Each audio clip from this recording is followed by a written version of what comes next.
lugar, deixam de buscar a Deus e se desviam totalmente da fé. O terceiro pecado, imoralidade.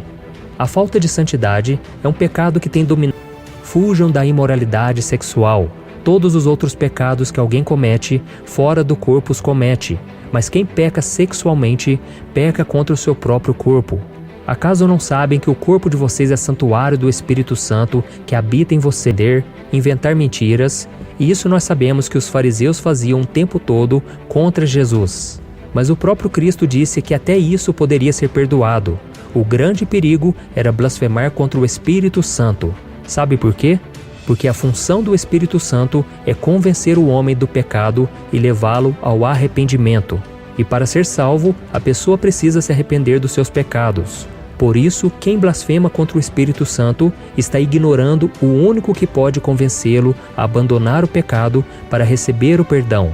E talvez você esteja aí se perguntando, será que em algum momento eu cometi a blasfêmia contra o Espírito Santo? Meu irmão, se você está arrependido, então você não blasfemou contra o Espírito Santo. Quem blasfema contra o Espírito Santo não se sente mal e culpado, e não pretende mudar de vida. Jesus deixou claro que ele nunca rejeita quem vem até ele. Então confessa o seu pecado e você vai receber o perdão. Amém?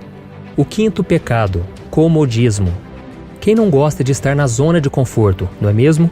Nós gostamos que as coisas continuem do jeito que estão e pronto. E um dos principais sinais de que estamos acomodados é quando não tomamos decisões ou assumimos responsabilidades que poderão nos causar algum tipo de desconforto. Mas por que isso seria um pecado? Porque é impossível você cumprir o chamado de Deus e levar a palavra dele para as pessoas sem deixar a sua zona de conforto. O apóstolo Paulo disse que o Evangelho é o poder de Deus para a salvação, ou seja, ele é capaz de transformar a vida das pessoas e restaurar famílias. Mas quando você está acomodado, ao invés de sentir o desejo de compartilhar do amor de Deus, você se satisfaz simplesmente em frequentar a igreja e por achar que já cumpriu o seu papel como cristão. E nesses últimos tempos, as distrações e o entretenimento estão aumentando muito. As pessoas gastam horas de a ele por tudo que recebem. E foi exatamente isso que aconteceu com Jesus quando ele curou 10 homens leprosos.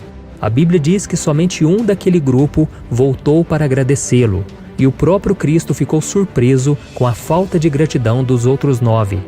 Lembrando que esse homem que agradeceu nem... 안녕하세요. 또 미입니다.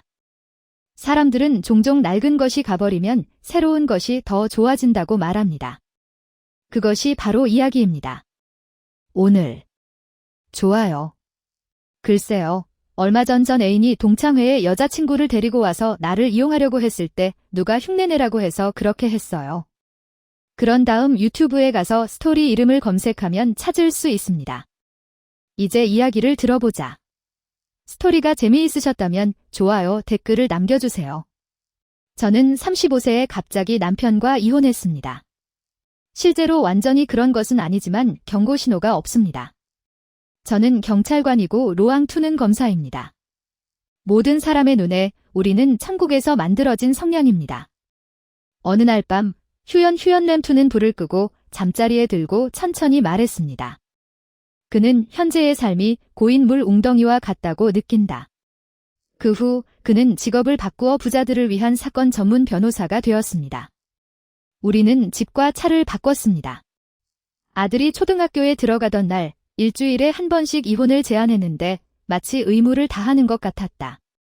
어쩌면 다른 사람으로 바꿔서 어떻게 되는지 살펴봐야 할 것 같습니다. 그래서 정말 사람을 바꿨고 월급도 또 걷잡을 수 없이 폭락했어요.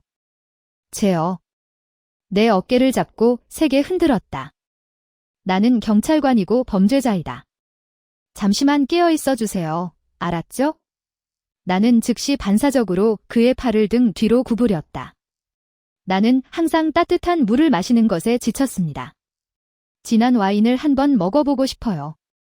돈도 있고 외모도 있고 점수입니다. 그 사람이 나한테서 무엇을 요구할 수 있을 것 같나요? 이제 시작해 보겠습니다. 한 달도 더 지나서 나는 예전 집으로 돌아왔습니다. 문을 연 사람은 어린 소녀였다. 이혼했을 때 집도 못 구했어요. 결혼하고 임신하고 출산하고 아이를 키우는 것 그 집은 너무 많은 소지품과 추억으로 가득 차 있었습니다. 집은 서둘러 포장되었습니다. 짧은 시간 안에 몇 가지를 놓치는 것은 불가피합니다. 언니, 딱필.